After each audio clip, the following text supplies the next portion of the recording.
ज्यादातर लोगों को लगता है कि सही एंड इम्प्रेसिव इंग्लिश के लिए एक्सेंट इम्पोर्टेंट है, पर ऐसा नहीं है। इम्प्रेसिव और सही इंग्लिश के लिए इंग्लिश प्रोनाउंसिएशन जरूरी है, वर्ड स्ट्रेस एंड रिदम को समझना जरूरी है। चलिए इसे कुछ कॉमनली मिसप्रोनाउंस्ड वर्ड्स के साथ समझते हैं। वर्ड्स हैं फोटोग्राफ एंड फोटोग्राफी। मोस्टली लोग फोटोग्राफ तो सही बोलते हैं, बट फोटोग्राफी को फोटोग्राफी बोलते हैं। पर ये गलती करते क्यों हैं? Let's understand this.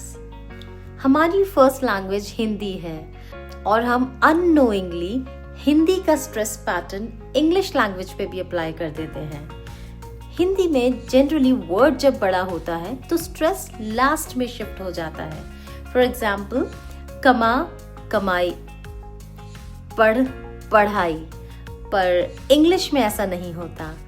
यहाँ हर वर्ड में एक क्लियर स्ट्रेस्ड सिलेबल होता है, और अगर स्ट्रेस गलत जगह लग गया तो वर्ड ऑटोमेटिकली अननेचुरल एंड गलत लगता है। So the real rule is to understand the word stress and rhythm. So whenever you find words ending in graphy, just remember stress last में graphy पे नहीं बल्कि उससे पहले वाले syllable पे होता है। तो इसको हम बोलेंगे फोटोग्राफी, इसको हम बोलेंगे demography. You have to understand this. जैसे ही फॉर्म चेंज हुआ, स्ट्रेस शिफ्ट हुआ, और ये रैंडम नहीं है, ये इंग्लिश का रूल है।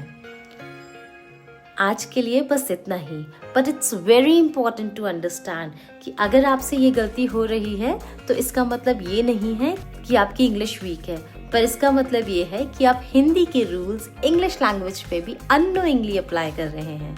So now when you know why this mistake is happening, stop mixing the rules of both the languages, and soon you'll realize your English is improving tremendously.